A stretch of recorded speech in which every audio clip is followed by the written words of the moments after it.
जय श्री श्याम। स्वागत है आप सभी का ऑफिशियल चुलकाना धाम पर। ये वो स्थान है जहाँ मिलती है भक्ति, श्रद्धा और श्याम प्रेम की अनुभूति। आइए श्याम बाबा की पावन कथा में डूब जाएं और अपने जीवन को धर्म और विश्वास से प्रकाशित करें। जय श्री श्याम। कल हमने जाना बर्बरिक के जन्म और उनकी प्रतिज्ञा के बारे में। आज की कथा है भक्ति की, तपस्या की और एक ऐसे संकल्प की जिसने देवताओं को भी चौंका दिया। चलिए चलते हैं उस गहन वन की ओर जहां एक युवा योद्धा अपने जीवन का सबसे बड़ा निर्णय लेने वाला था। महाभारत का युद्ध निकट आ रहा था।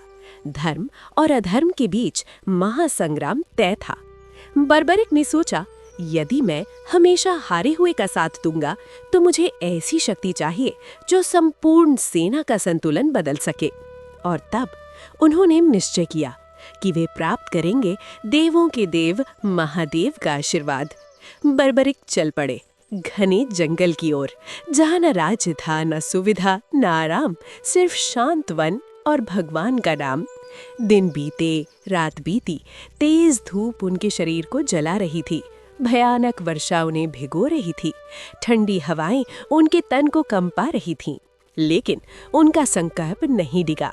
उन्होंने भोजन त्याग दिया, नींद त्याग दी, सुख सुविधाएं सब छोड़ दी।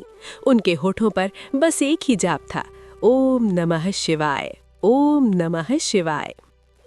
सोचिए, एक युवा योद्धा जो चाहे तो राज कर सकता था, लेकिन उसने चुना तपस्या का मार्ग। यही उनकी महानता थी। उनकी भक्ति देखकर देवता भी चिंतित हो गए। और फिर एक दिन आकाश में बिजली चमकी, धरती कांप उठी और चारों ओर दिव्य प्रकाश फैल गया। डमरू की गूंज सुनाई दी और स्वयं महादेव प्रकट हुए। जटाओं में गंगा, मस्तक पर चंद्र, हाथ में त्रिशूल। उन्होंने कहा, वत्स बर्बरिक, तुम्हारी कठोर तपस्या से मैं प्रसन्न हूँ। बर्बरिक ने विनम्रता से प्रणाम किया। प्रभु, मुझे ऐसी शक्ति दीजिए जिससे मैं धर्म की रक्षा कर सकूं और अपनी प्रतिज्ञा निभा सकूं। महादेव मुस्कुराए। उन्होंने अपने दिव्य आशीर्वाद से बर्बरिक को प्रदान किए 3 अमोघ बाण। एक बाण जो लक्ष्य को चिन्हित करे, दूसरा बाण जो उसे समाप्त कर दे और तीसरा बाण जो सब कुछ वापस लौटा दे। ये कोई सामान्य वरदान नहीं था, ये थी अपर शक्ति, ऐसी शक्ति जो महाभारत का परिणाम बदल सकती थी। लेकिन क्या इतनी शक्ति उनकी प्रतिज्ञा को और कठिन बना देगी?